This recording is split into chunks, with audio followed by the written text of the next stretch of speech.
കൊച്ചി കോർപ്പറേഷനിൽ ഭരണം നിലനിർത്താൻ യുഡിഎഫും ഭരണം പിടിച്ചെടുക്കാൻ എൽഡിഎഫും തന്ത്രം മെനയുകയാണ്. ഭരണ തുടർച്ചയുണ്ടാകുമെന്ന് മേയർ ടോണി ചമ്മണി പറഞ്ഞു. അതേസമയം സീറ്റ് വിഭജനം പൂർത്തിയാക്കി ഇടതുമുന്നണി തെരഞ്ഞെടുപ്പ് രംഗത്ത് സജീവമായി. കോർപ്പറേഷനിലെ 74 വാർഡിൽ 58 സീറ്റിലും സിപിഐഎം മത്സരിക്കും. 1967 രൂപീകൃതമായ കൊച്ചി കോർപ്പറേഷനിൽ ആദ്യ തെരഞ്ഞെടുപ്പ് നടക്കുന്നത് 1969-ലാണ്. UDFിലെ കൊച്ചുണ്ണി മാഷാണ് കൊച്ചിയിലെ ആദ്യ മേയർ. പിന്നീട് 1980 വരെ UDFും LDFും മാറി മാറി ഭരണത്തിൽ വന്നു. എന്നാൽ 1980 മുതൽ 2010 വരെയുള്ള 30 വർഷം LDF കോർപ്പറേഷൻ ഭരിച്ചു. 2010 ആകെയുള്ള 74 വാർഡിൽ 51 വാർഡും പിടിച്ചെടുത്ത് UDFിന്റെ ടോണി ചമ്മണി മേയറായി. കഴിഞ്ഞ 5 വർഷക്കാലത്തെ വികസനം തന്നെ മുഖ്യ അജണ്ടയാക്കിയാണ് UDF ഭരണ തുടർച്ചയ്ക്ക് ശ്രമിക്കുന്നത്. ഈ 5 വർഷക്കാലത്തെ വികസന പ്രവർത്തനങ്ങളുടെ അടിസ്ഥാനത്തിൽ കൊച്ചി നഗരസഭയിൽ UDFിന് ഭരണ തുടർച്ച ഉണ്ടാകും.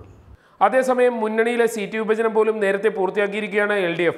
74 സീറ്റിൽ 58 എണ്ണത്തിൽ CPMും 9 എണ്ണത്തിൽ CPIയും മത്സരിക്കും. ഫോർട്ട് കൊച്ചി ബോട്ട് ദുരന്തമടക്കമുള്ള കാര്യങ്ങളാണ് LDF തെരഞ്ഞെടുപ്പിൽ പ്രധാന ആയുധമാക്കുന്നത്. അഴിമതിയുടെ കാര്യത്തിൽ ഏറ്റവും അവസാനമായി ഫോർട്ട് കൊച്ചി ബോട്ട് ദുരന്തം ഉൾപ്പെടെയുള്ള മുഴുവൻ പ്രശ്നങ്ങളും ജനങ്ങൾ തീർച്ചയായും ഗൗരവത്തോടു കൂടി എടുക്കും എന്നാണ് ഞങ്ങൾ കരുതുന്നത്. കൊച്ചി കോർപ്പറേഷനിൽ ഇത്തവണ വനിതാ മേയറായിരിക്കും. കൊച്ചി കോർപ്പറേഷനിൽ ഭരണ തുടർച്ചയാണ് UDF ലക്ഷ്യമെങ്കിൽ കൈവിട്ടുപോയ കോർപ്പറേഷൻ ഭരണം തിരിച്ചുപിടിക്കാനായിരിക്കും LDF ശ്രമിക്കുക.